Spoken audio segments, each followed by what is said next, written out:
Good evening, everyone, and welcome to tonight's webinar, Capitalizing on the Mutual Benefits of a Mentoring Relationship. My name is Jay Parsons, and I'll be your host this evening. And I'd like to start by stating that this webinar is being offered by the American Sheep Industry Association in conjunction with its Rebuild the Sheep Industry initiative and with funding support from the National Sheep Industry Improvement Center.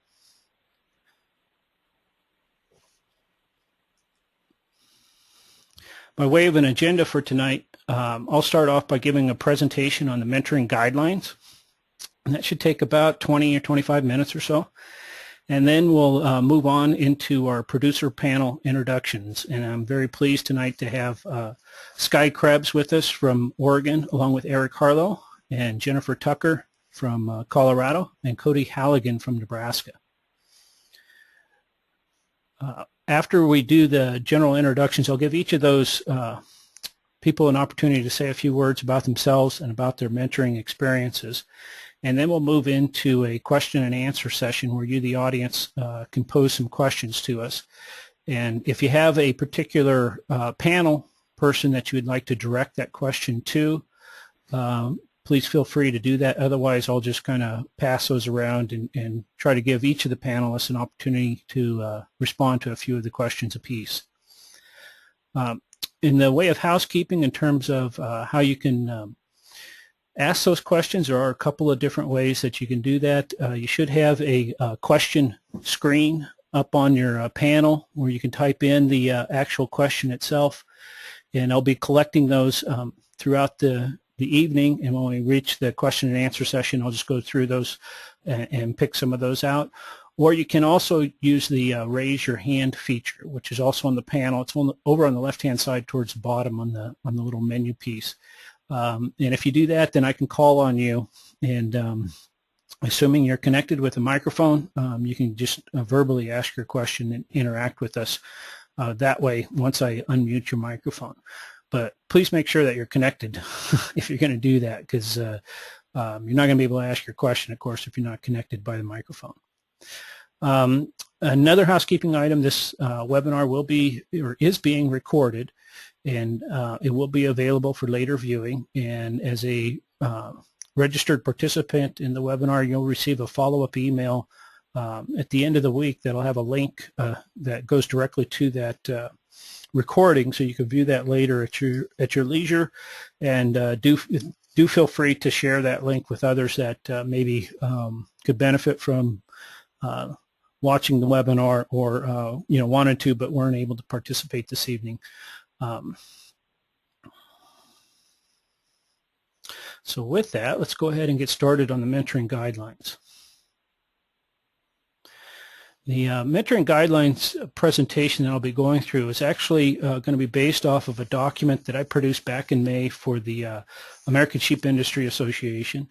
And this document is available on their resources page of the growourflock.org website. And they're also on that same resource page will be a link to the recording for this webinar, and also to the previous webinar that we did back in August on nutrition. And by the way of forewarning you, there is a third webinar planned in this series for mid-December that we're going to look at parasite management. So look for an announcement for that coming out. And again, like the others, that'll be recorded, and there'll be a link available on the growourflock.org website.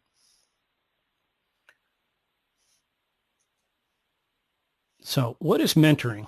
Well, whenever I deal with a word that I'm trying to figure out how to explain it to people, I usually go back to the origins of it, which might be the academic in me, but the word mentor actually originates from Greek mythology. And Odysseus, it was a loyal friend and advisor to Odysseus and to his son. He was a teacher to Telemachus, Odysseus' son. So if you look up the origin behind it, it always was meant to be more than just a teacher or more than just an advisor. So it has a number of different meanings there that go a little bit deeper than just, say, a teacher-student relationship. So what is mentoring about? Well, I like to think of it as passing on knowledge in a meaningful way. What I mean by that is that you're not just telling somebody about something. but you're telling them or perhaps showing them in such a way that it's useful to them.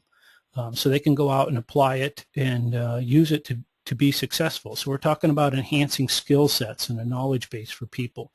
We're talking about expanding their networks, connecting them with people in the industry that will help them be successful in the future.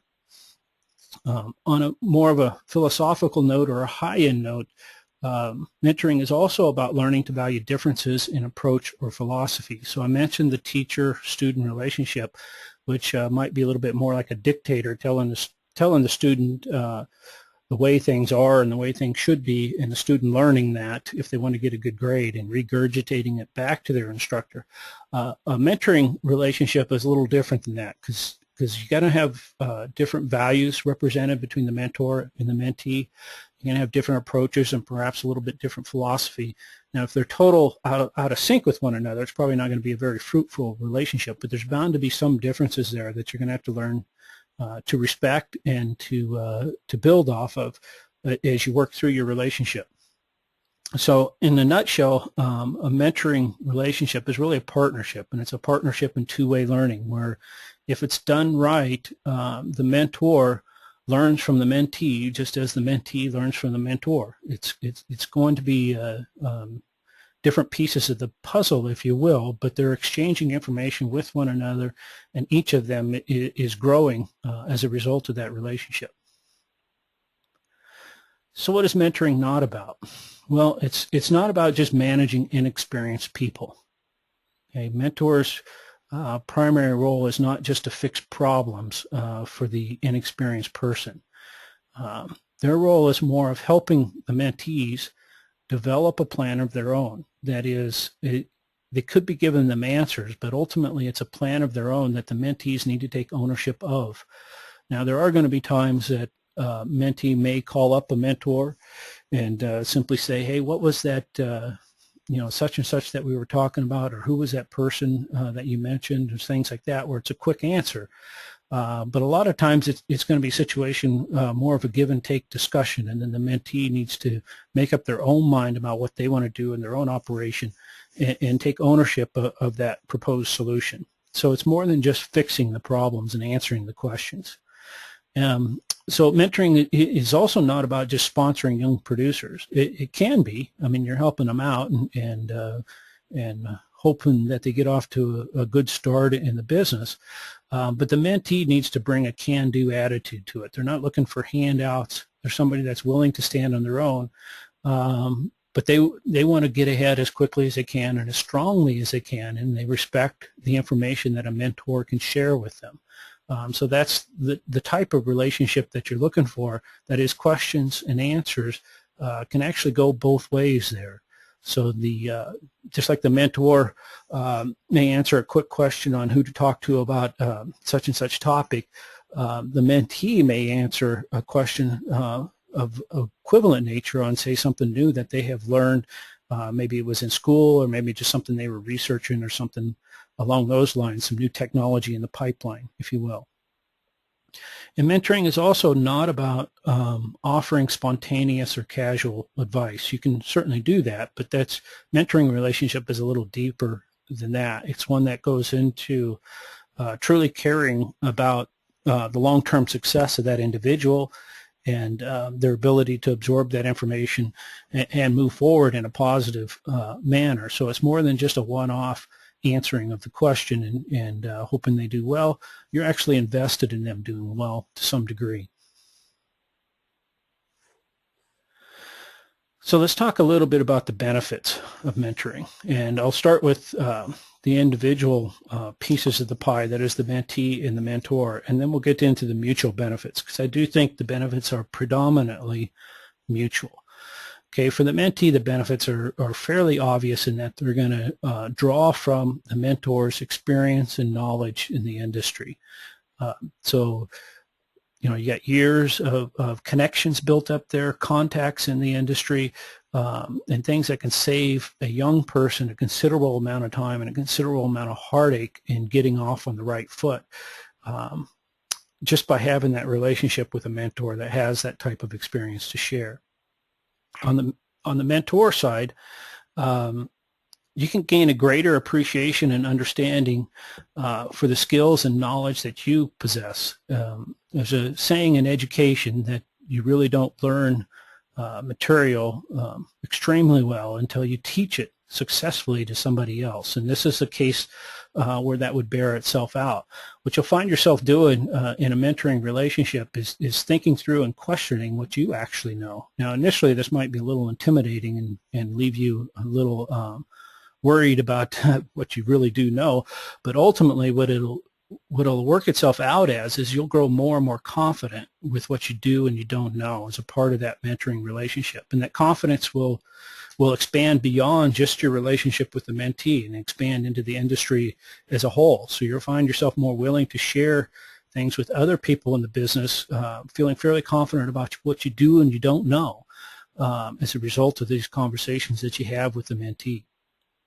It also gives you, as a mentor, an opportunity to tap into new ideas and new enthusiasm.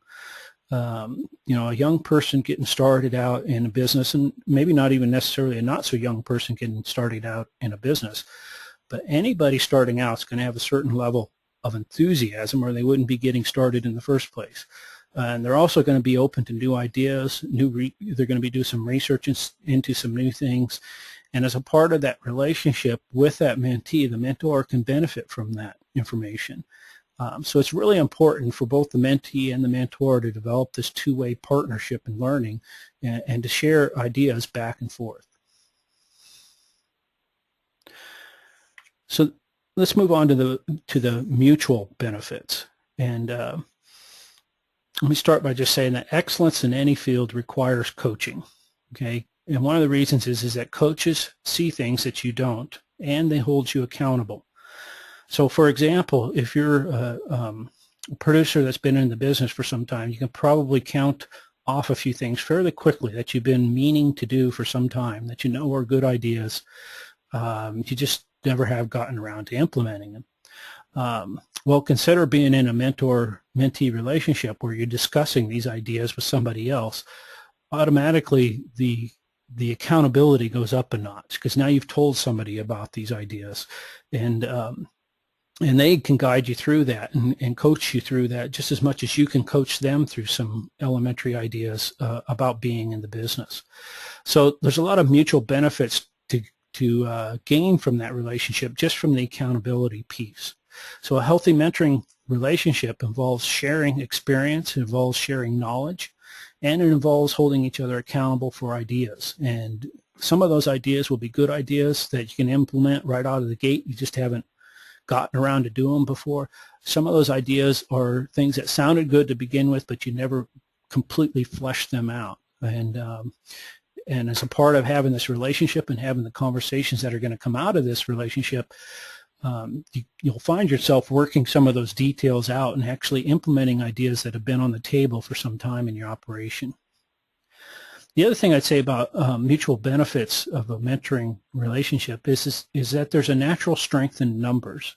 If you have an idea about how to move forward, maybe it's a different breed that you want to bring into your flock, some genetics that you want to change slightly or to address a certain issue that you have, and maybe it's a different production practice, etc. If you're in that conversation with somebody else and you're moving forward together, it provides a little bit of strength for you and confidence for you to draw from there. And that's another natural benefit coming out of a mentoring-mentee relationship. Okay, so there's many benefits that go into the relationship itself, but how does the mentoring life cycle work? Well, there's really three key components. The first one is of course establishing a good mentoring relationship, and I'll go through the details of that here in a moment. And then there's things you can do to help maintain that mentoring relationship over time. And then the last step is important and often overlooked, and that's evaluating and ending the mentoring relationship. So let's start with going about establishing a mentoring relationship. First, you need to recognize that there are different types of mentoring relationships out there. There's formal mentoring relationships, and there's informal mentoring relationships. Now, formal relationships are actually fairly rare. Okay, but that's a relationship where you actually put some things in writing, some expectations that you expect from each other, and so on and so forth. It could be just the way you function. It could be some sort of if there's a monetary piece to it, that you're actually paying somebody to mentor you, or whatever the case may be. And it could be something that formalizes some confidentiality issues too. Most people have unwritten and informal handshake type of mentoring relationships.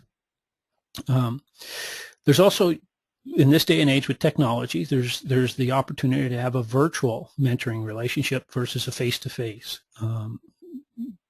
Long distance relationships are pretty common these days, whether it be through Facebook or whatever the case may be that you're actually communicating with, but you can have a fairly strong mentoring relationship without actually getting together face-to-face. But by and large, when we think of mentoring relationships, we think of informal face-to-face relationships where you got somebody that you look to for advice, and you as the mentor realize that you're helping somebody else get started in their profession.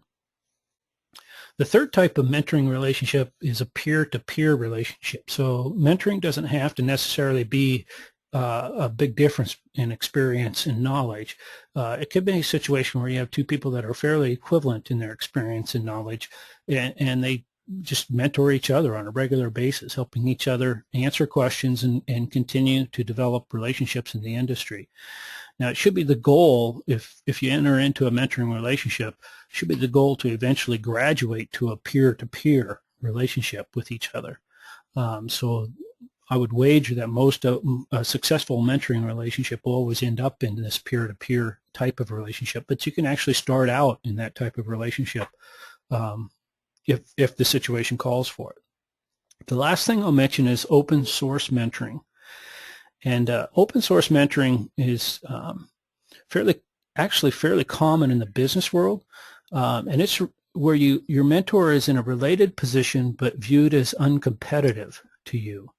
And I have heard this actually said to me when I've been out working with producers, not necessarily sheep producers, but ag producers in general, that in some cases there's people that are uneasy about helping somebody else start because their comment is, why should I train my future competitor?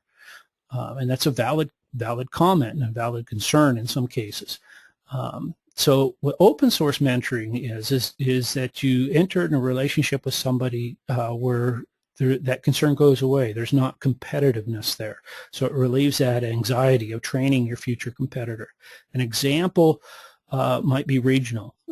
So, in different industries, sheep industry perhaps being one of them, depending on what you're actually raising and whatnot, a sheep producer in one state could have a mentor 5 states away that they share information with fairly readily back and forth under the premise that really they're not competing with each other. They're marketing into different markets, and neither one is intimidated by the success of one or the other taking away from their opportunities to be successful in the marketplace or otherwise. So that's an example. Now you could also look at other areas of agriculture for that. So maybe it's a cattle producer that's managing range and some of the public land issues or whatever, and you view them as a mentor helping you out in your situation. With the reliance on immigrant labor, you could get a mentor in that has nothing to do with livestock production. It could be somebody with vegetable production that's managing similar type of a labor force that you're able to share and exchange ideas with. So open source mentoring is that notion of finding somebody in a similar situation, but that somebody that wouldn't be view you as a future competitor to help share information back and forth. Okay, so then you move on to actually establishing the mentoring relationship, and the first step is to get a match, and obviously the first step in that is to establish some sort of contact with a potential mentor. So you, the mentee, need to reach out and find somebody out there that you want to connect with, and once you make that connection, it's important to focus on doing some good communication. Okay, so you need to communicate your goals and vision for your operation. Now, this is both for the mentor and the mentee.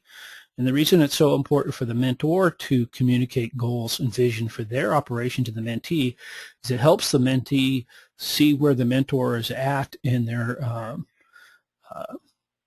development, in terms of their professional, where they're at personally, in terms of how far out they're going to be planning, things that they've done in their operation, things they'd like to do in their operation, and it helps them get a good picture of things they might be learning and how compatible each of them might be. So communicating goals and vision to each other is important. You also want to be able to communicate your skills and experience. And for the mentee, this is pretty self-explanatory. You want the mentor to know things that you already know and feel comfortable with, and things that you're seeking to learn. For the mentor, this might be a little bit intimidating in that you think, how am I going to sit here and tell somebody everything I know and all my experience? Where do I start? Well, my recommendation for that is simply communicate your activities, things you do on a regular basis throughout the year as a part of being a sheep producer. If you do that, what the mentee will get is a pretty clear picture of things you do and things you do well and when you do them and things they might be learning. So that's a good starting point for that aspect of it. And then the next one is to communicate what you'd like to get out of the mentoring relationship with each other, so that the mentor is providing a clear picture in terms of how the mentee should be communicating with them. And for the mentee, it's providing a clear picture of information they want to get from the mentor.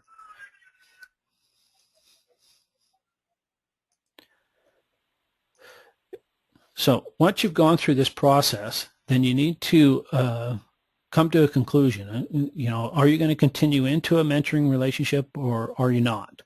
And it's okay to say no at this point, that this isn't a compatible situation, and the mentee keeps looking to establish a relationship with a mentor.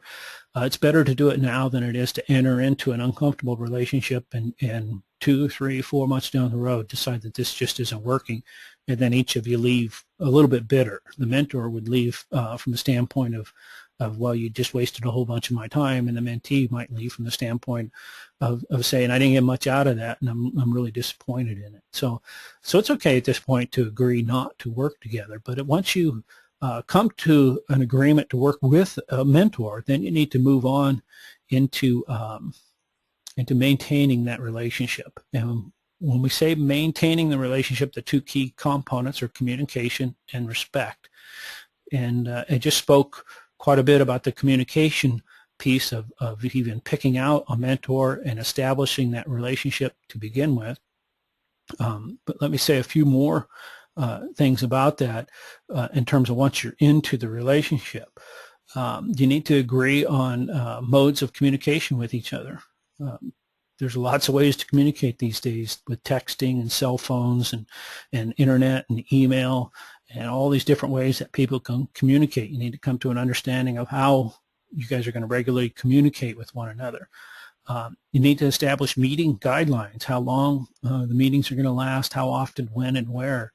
Those might seem like a lot of details, but you need to at least get some guidelines to operate from on that, so that those expectations are laid out so that somebody's not upset with somebody else for coming over to their house at 7 o'clock at night and wanting to spend 2 hours visiting about something unexpectedly. You need to lay out some potential topics, and this will be an evolving list of topics. So you'll modify this over time, add to it as things come to mind, subtract from it as things are covered, but at least lay out a few topics that you want to cover in your meetings. And then it's also important as in terms of maintaining that good relationship is that at the end of each meeting, always establish a next step. So maybe it's the next time you get together, maybe it's something you're going to go away and research a little bit and get back with them and let them know something. Whatever the case may be, establish the next steps so that you're not just left hanging wondering when you're going to get back together again.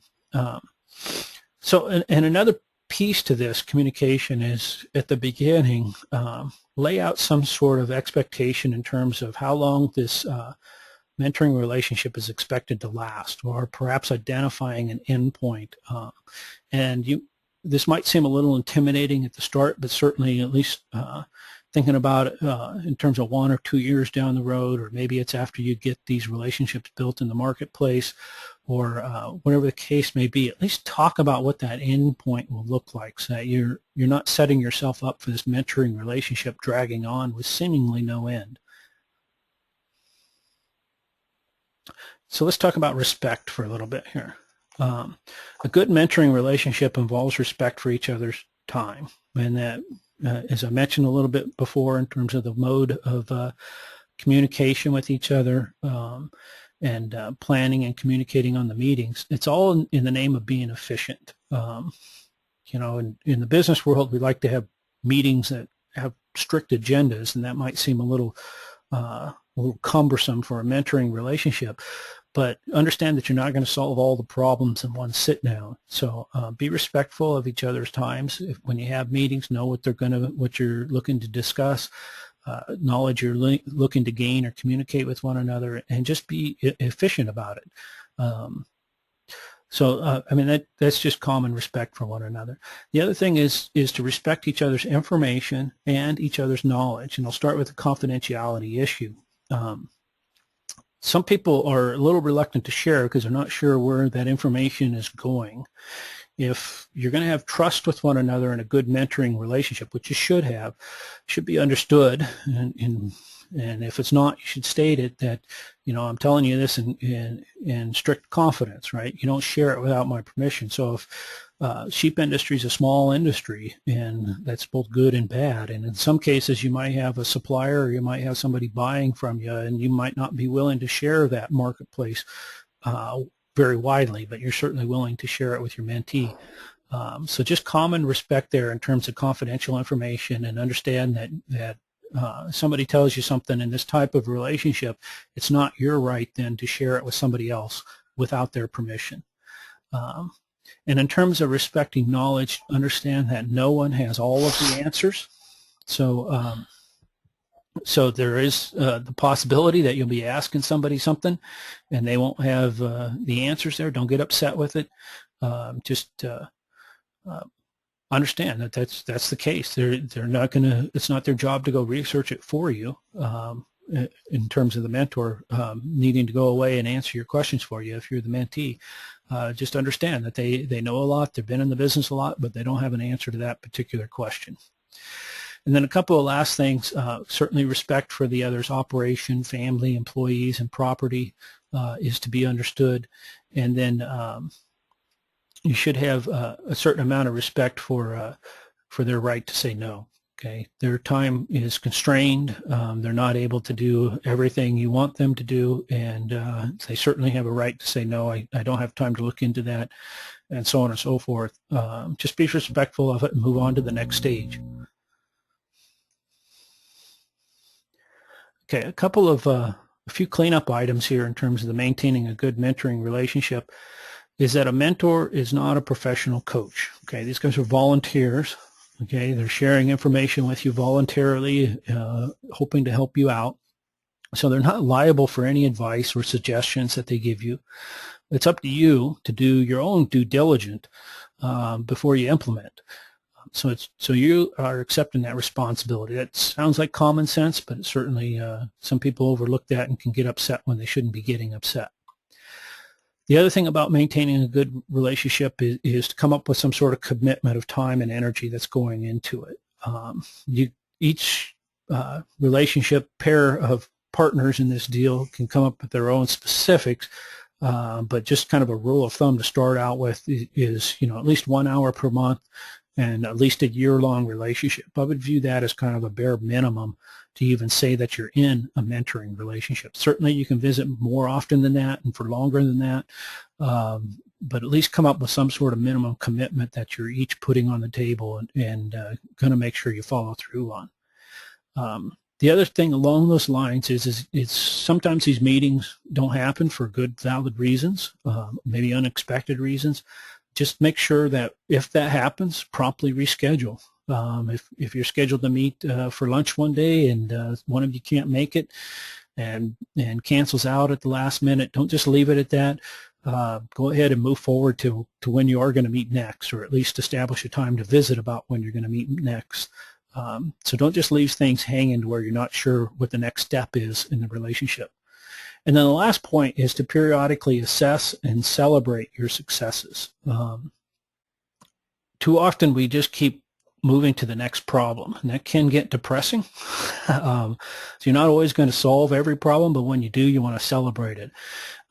And it gets you to that point where you figured something out and things worked out well. Share it with one another, acknowledge it as a success. So you realize that you're making progress in your relationship, and you're each making progress in your own ability to manage your operation. So then the last step is evaluating ending a good mentoring relationship. And again, I mentioned the celebrating successes. Another reason that's important is it helps you recognize when the mentoring piece of the relationship is coming to an end. That is, if you get a lot of successes strung out in a row, and you realize that, hey, we're becoming more and more like equals, it's time for us to move into a peer-to-peer type of relationship. And that will happen fairly naturally over time, but celebrating successes and actually communicating that to each other is important. And the reason that's important is because you want to allow time for a final mentoring meeting. That might seem onerous. It's not an academic setting, but it's important to bring closure to things so that you are acknowledging your peer-to-peer type of relationship. You're able to review the things that you've accomplished. You're able to provide constructive feedback to each other on how that relationship went.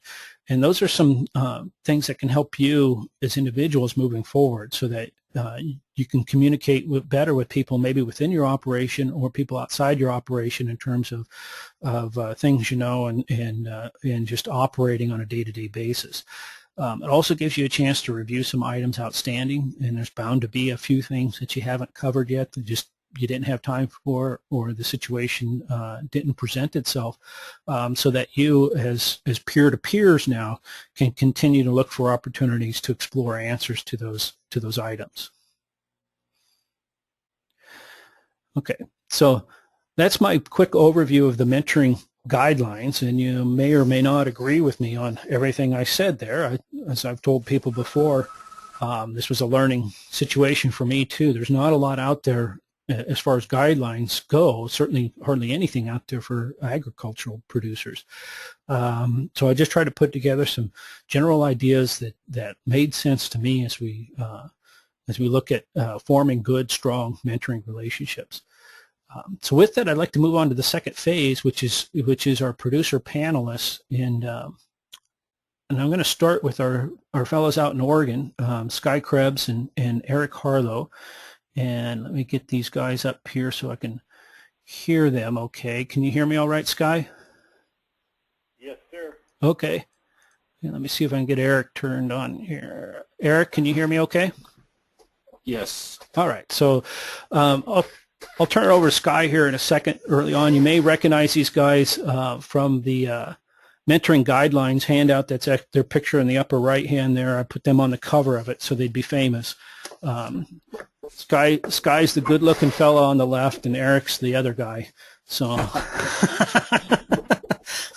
both these guys are out in Oregon, and a little more of a, pretty much a traditional range flock type of setting. And I'll let them say a few words about their situation and their experience in the sheep industry, and then we'll go from there, and I'll introduce the other panelists. So Sky, why don't we start with you? Sure.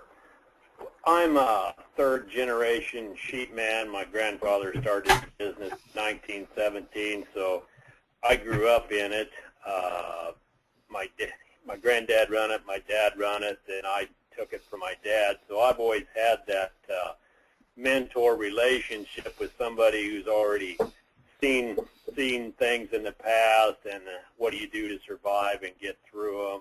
Obviously, Granddad went through the Depression and was able to hold the ranch together at that point, and World War II came, and so anyway, I was fortunate to have a vast knowledge of experience ahead of me that I was able to draw on in my time when I was a young man starting out. But also at that point in the industry was on the decline, and there just wasn't a lot of fellow producers out there. The range industry had about shrank to nothing, and I remember in my 20s, I was just starved for somebody that I could share experiences with, just somebody to shoot the bull about tending camp and what's going on in the market. It just wasn't there. And so anyway, it was good to see young fellows like Eric come along, who has been, we've got a good neighbor-to-neighbor relationship, and my dealing with the young guys has elevated my game with their accesses to technology, and I kind of got stuck in a rut and doing it the old way, and find out that there's better ways to do it. So from an older perspective, although I'm not that old, but it's been great for me to have young people come along that have helped elevate my game into embracing technologies and new ways to do old things. So I see it as a two-way street. Okay. Thanks, Guy. And Eric, would you like to say a few words or add a little bit to that? Sure. I started in sheep full-time about 7 years ago. Before that, I was a network engineer for a computer consulting company in the city. And after the internet decline, I decided to get out of that and go into sheep full-time. And luckily, just by chance, I met Sky Craig through another friend of ours, Cameron Gillespie, and the three of us have kind of helped each other along, and that's been the only reason why I'm still in the industry right now, is having Sky and having Cameron to talk to and to help me out of type of situations, and hopefully it's a two-way street. Thank you. And as you can see, they have really big dogs in Oregon, so you got to be careful when you go to visit these guys. All right. Okay. So Jennifer Tucker is also with us from Colorado, and Jennifer is a small acreage coordinator with CSU Extension down in Adams County, but I know Jennifer as being the Jacob sheep lady, and I'm going to let her say a few words about her experiences and her situation. Thanks, Jay. I've been in the sheep business since 1988, and have fooled around with a variety of breeds, both commercial and now the true other end of commercial. We've been here in Colorado for 10 years and had the realization with the size of our property and the amount of moisture we get, niche marketing was really the only option we had for us. So we raised the Jacobs, do a variety of things with them. Obviously, first and foremost, their fleece for hand spinning is really important. We have a specialty meat market where we're getting a really more than fair price for the product we're producing. We use the pelts. We also then, when we butcher mature animals or even our yearlings and ram lambs, we do everything from horn buttons to full skulls, and play around with using every part of the animal. It really suits a niche, heritage, heirloom type market that works well for us. Okay. Thank you. And then our last panelist is Cody Halligan from Nebraska. And Cody, let me see. Let me unmute your microphone here. Okay. And I've known Cody and his family, his parents, Virginia and Bill, for some time. I've have to admit that I've been exploiting them for the last 5 years as a field trip location. Cody and his family operate a sheep dairy up in the Panhandle of Nebraska, and each year I take about 15 to 20 graduate students from CSU up there to visit the operation, because I think it's an excellent experience for our students to see both the young person like Cody getting started in agriculture, and then also somebody doing something fairly innovative in the sheep industry. So Cody, you have a few words to say or some things you'd like to add? Yeah, basically I grew up on a small farm here in Panhandle, Nebraska. We've always had some commercial ewes. In 2005, I was currently working at a cow dairy as a herdsman is fairly high burnout rate, I'd say. I hadn't had a lot of time off, and my mom obviously had noticed all this. And I think basically she got the idea of starting a sheep dairy just to get me out of that situation.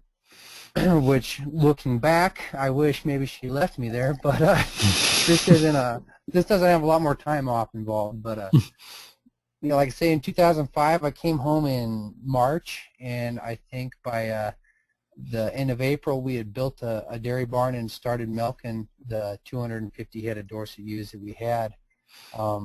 Obviously, we didn't have big hopes for it. We kind of going from the research that we could find.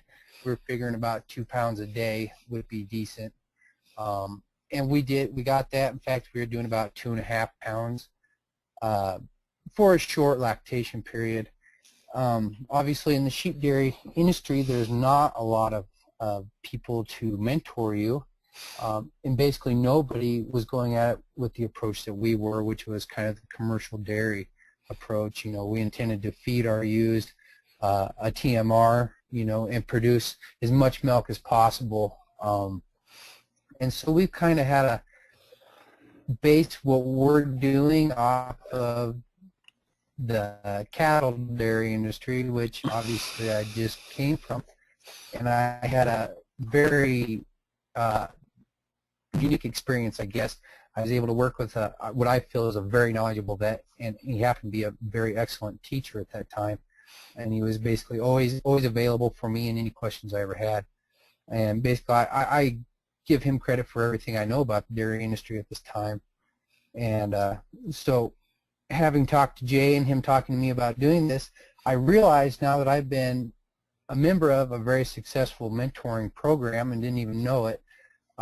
So I guess I kind of know a little bit about the way to do things, or I feel, you know, the way that it needs to be done to both benefit everybody involved. But I also know some bad situations too from different experiences I've had in my past. But anyhow, is that enough? Yeah, that's good.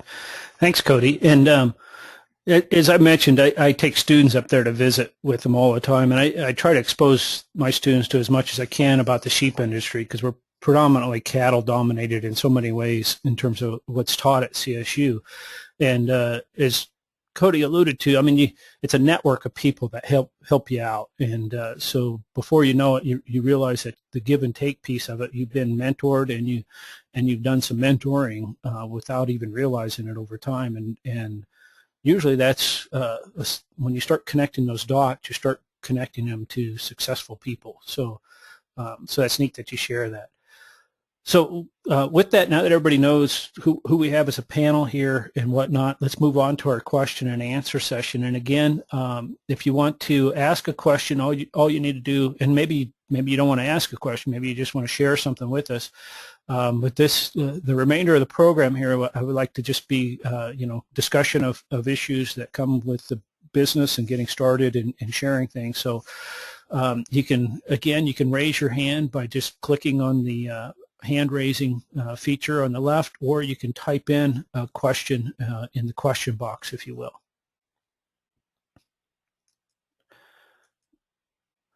Anybody like to start us out here?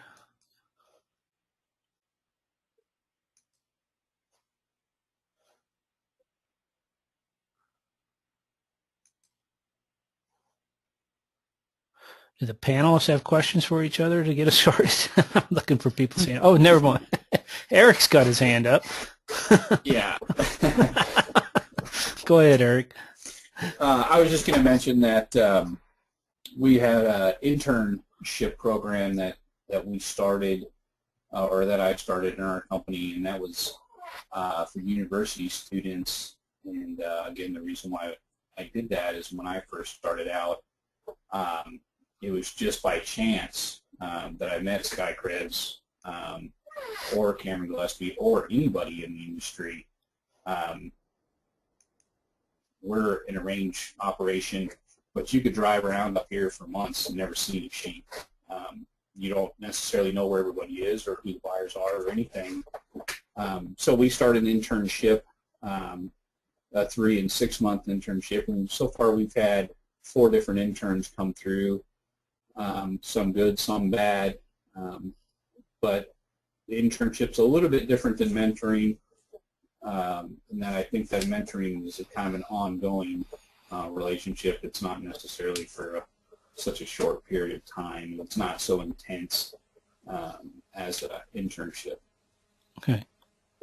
Thanks. And there's obviously different levels, and I always relate it back to when I'm working with students, and you have them for a short, concise period of time, and then they move on. And a lot of cases, you never hear from them again, so you don't feel like you mentored them much. But it's amazing how much influence you can have in a short period of time. Kathleen has her hand up out there. Let me unmute her microphone. Kathleen, are you there? Yes, I am. Okay, go ahead. Hi.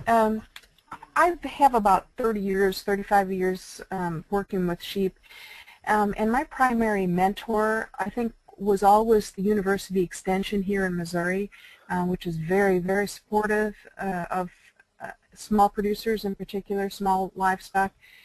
But lately, I've been very concerned about budget cuts at the university and a noticeable drop-off in their ability to outreach.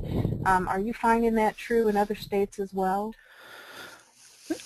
I guess I'll respond first to that, and then I'll ask Jennifer to weigh in on it, and anybody else who wants to weigh in on that. But yeah, that's the extension system's under siege, I think, in general, especially as it pertains to agriculture. The 4-H piece of it is still going strong, and different pieces there.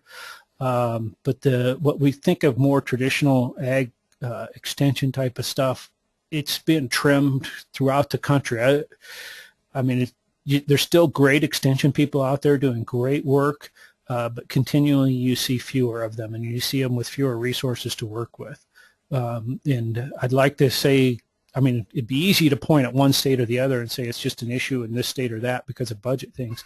But I travel all over the country, and I've seen that consistently, that there's a thinning of the resources there, and it's probably getting to the point where it's pretty darn critical to where it's going to continue in any form that's of much use to people.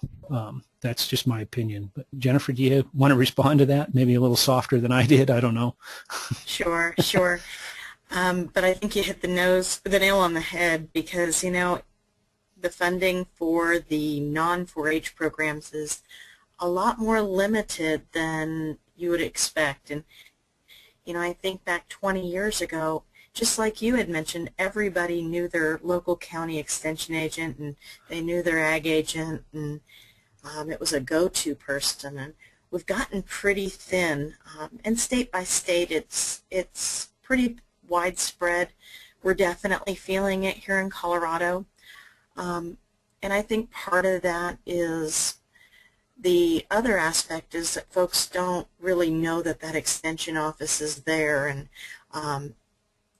that same feeling of, you go talk to the county ag agent, whether it's about your livestock or you go talk to the county extension office to get some canning information, that connection isn't being made like it was 20 years ago and then beyond.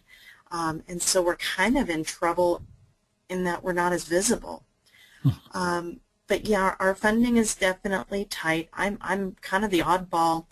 My position is 100% funded by the county taxpayers in my home county, and we thankfully have a good group of county commissioners who've decided they want to fund the extension office, and that's something that can be done, and something that you can certainly lobby your extension office if you have a need. A lot of offices don't even have a livestock agent at all, much less somebody who's familiar with sheep or whatever species. And so sometimes you have to approach your county commissioners and let them know that need is out there. Yeah, and that's what I've seen when you got a local swell of support there, is when you see things still working the way we remember them. And in a lot of other cases, you see extension agents spread out across several counties that just physically can't do what they're being asked to do. do you have a question for Eric here? Eric, the question is, what has been one of your greatest challenges as a startup producer? The greatest challenge is probably capital. Mm-hmm. To find a banker that understands sheep, well, they just don't exist. Everything has to be explained in cattle terms, and it's not always applicable to sheep. So cash is king, just keeping the cash turned over. You know, we get 2 checks a year, one for wool and one for our lambs, and it's an awful long time between them. So just that aspect of, you know, managing that cash flow. Mm-hmm. And have you noticed a change since our financial crisis? Has that become more of a problem recently because of that, or is it you feel kind of it's a separate deal for you? Yeah, I think that we're, you know, we're a range operation, and we're a little bit insulated from it in the sense that, you know, the people who buy our lambs are usually the same ones year after year, but our sheep market is so small that it seems like the smallest, you know, the smallest thing affects our market, and we're not diversified in our company. We are a sheep company, and that's all we are. A lot of operators are, you know, they have cattle, they have sheep, they have wheat, they have some diversification, but because we are just starting out, even though we're 7 years into this, I still consider us a startup. We haven't made it to a level where we can have that diversification.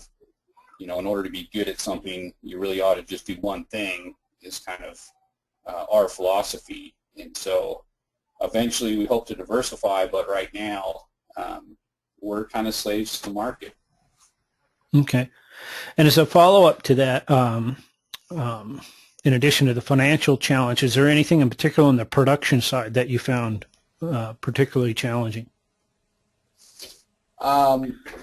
Yeah, our biggest problem is, again, we don't look to reinvent the wheel, and that's one of the best things about having met Sky and a couple other producers that have been around for a little while.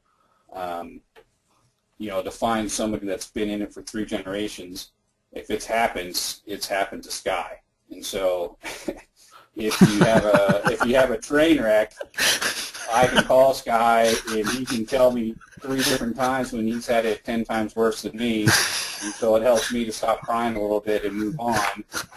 And that's been huge. I mean, it sounds like a small thing, but there's many times when I've wanted just to call it quits and just to have someone there to say, hey, you know, I remember the time when X, Y, and Z happened to me, and it makes you look like this ain't so bad. Yeah. I get some questions coming in from Dan, and I'll get to those in a second. But before we do, Cody, would you care to respond to that in terms of challenges? Because you're fairly young in the startup side of things. You know, what would you consider some of the biggest challenges? You addressed a little bit in terms of finding information on sheep dairying, but is there anything else you'd like to add to that? Well, definitely, you know, the funding the operation is a big one. You know, we've been doing this since 2005, and basically we've been expanding ever since we started. So, you know, every year it takes more to operate, and like you said, there's not always bankers out there that are willing to go out on a limb and lend to a sheep operation. But the other main thing, especially for us, where we're milking the sheep, was finding the stock. You know, basically, 15 years ago, they brought in about 12 head of dairy rams, and the border's been closed ever since, as far as I know, and we've been unable to bring in live rams. And it's still extremely hard to bring in even semen from Canada, and what we really need to import is from Europe. And basically, in the political scheme of things, the money is not there to pay for the lobbyists, to pay for the whatever you got to do to pad the pockets to get get things flowing.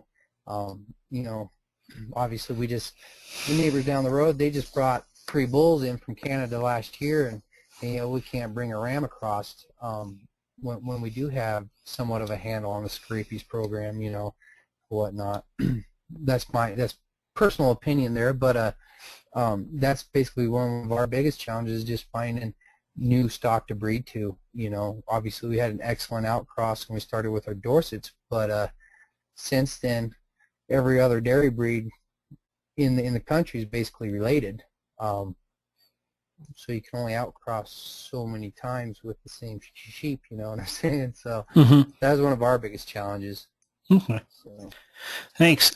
I want to get to some of Dan's questions. He asked a couple of them here, and I'll take the second question you asked first here, Dan, which is how can we get mentees over the feeling of being intimidated by mentors that have been in the industry for many years and that may be much larger than they are? Any volunteers from our panel that would like to respond to that? Sure. This is Eric. I would just say we all started somewhere, and just to keep that perspective, I mean, I started with 12 ewes, and and I don't think you get any less respect for starting out with 12 than with 1,200. I just like to see people starting out. That's our biggest problem in this industry, is we don't have enough people that are interested in starting up. Can I follow up to that? Yeah, go ahead. This is Jennifer, and some of the other things that I've noticed is I have, I guess, obtained some mentees without even knowing it's happened. It's almost become part of a process where they call and ask a few real basic questions, or come out to the place, and before you know it, we're in a fairly regular relationship, exchanging information. And just like you'd mentioned, Jay, I've learned as much from some of them as they've learned from me. But sometimes I think it's just a matter of finding those folks is the true challenge. Yeah, and as a follow-up on this, Dan also asked an earlier question about the best way for state associations to go about fostering these relationships. And I have to admit, when I read his second question about the intimidation, I was thinking of sitting in meetings, whether they be at ASI convention or at a state convention, where there's a noticeable divide, I guess I would say, between the experienced, established producers and the people starting out. In general, there's some people that are younger that are very outgoing by nature and jump right in, but there's a large number of beginning producers or smaller producers, if you will, that are afraid to speak up in those meetings. And I don't know if that's what Dan's getting at, or if he's getting at more things out in the field. And Dan, if you want, I can unmute your microphone if you want to speak to us, if you're interested in that. And let me go ahead and do that here. And if you're not there to respond, just don't respond. Dan, are you there?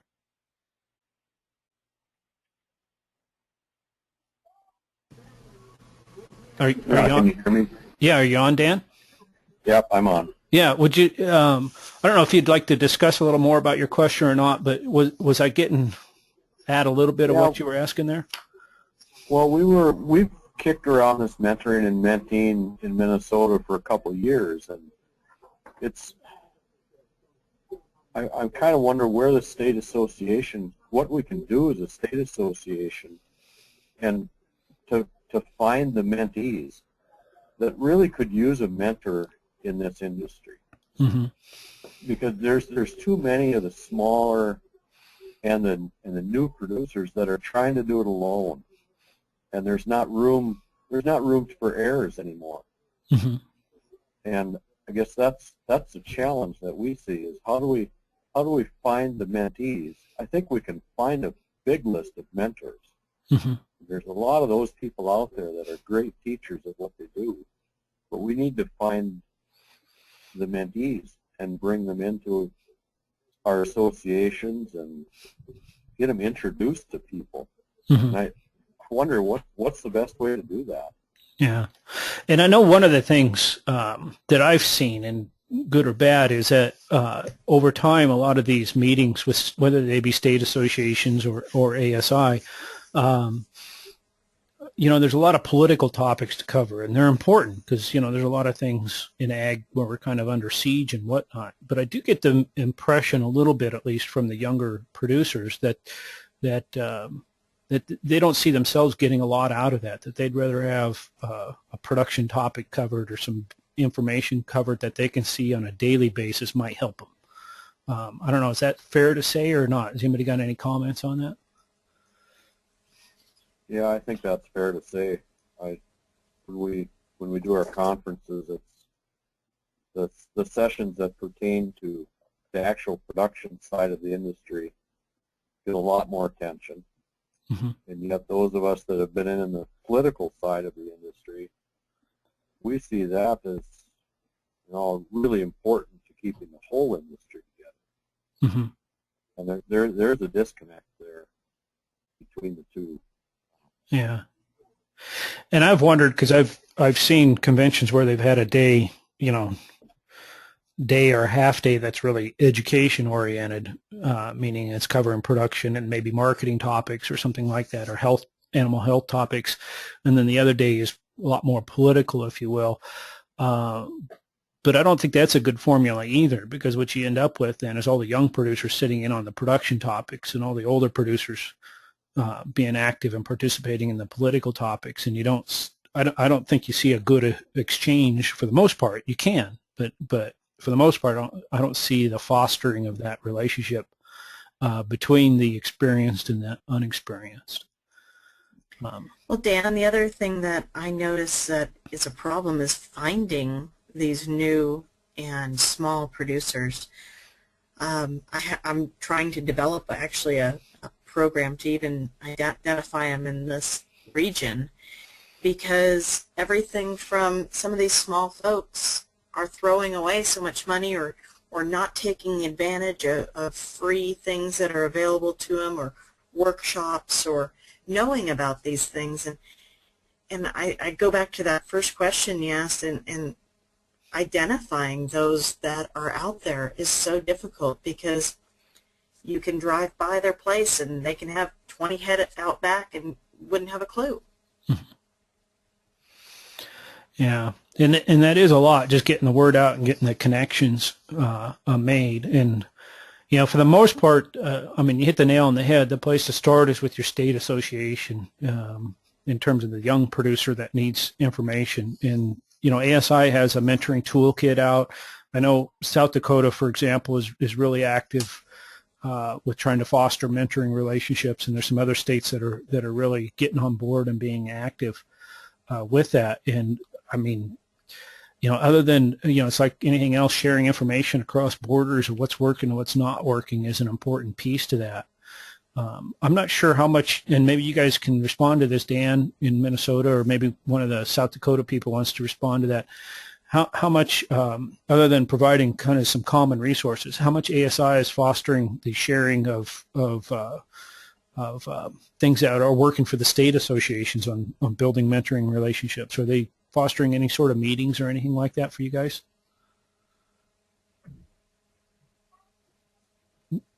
I think your microphone's still on, Dan, if you had a comment or not.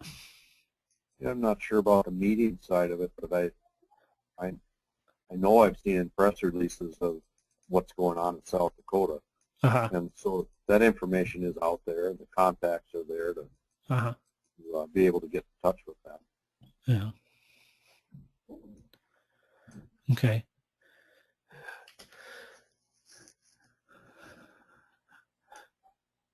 All right. Well, I think that is addressing most of the comments. I'm not sure if anybody from South Dakota wants to go live here or not. If you do, just raise your hand, and I'd be glad to turn your microphones on here.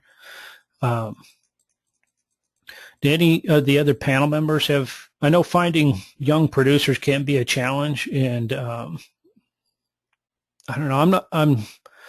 I'm convinced there are some out there that need to be reached. I agree with comments that are being made. I'm just not sure of the best way to reach them, because I do think that in general, inviting them to a general meeting sometimes might not be as helpful as we think it might. Might scare them away as much as anything. I think there's a way to handle this in terms of getting information shared across generations, if you will, in more of a mixture type of atmosphere. I'm not sure what's been tried and what has worked on the state levels, but I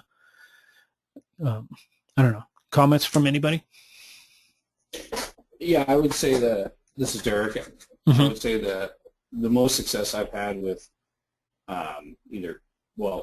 I've been contacted. I haven't actually contacted anybody, but initially to set that up, we contacted the university in the Grand, and they put up a posting, and that's how we started our internship program. But I think it behooves all of us that want to see the industry keep going, especially out here in the West, to go out and find people that might be interested in getting started. Just because of the infrastructure, it's just not going to be there.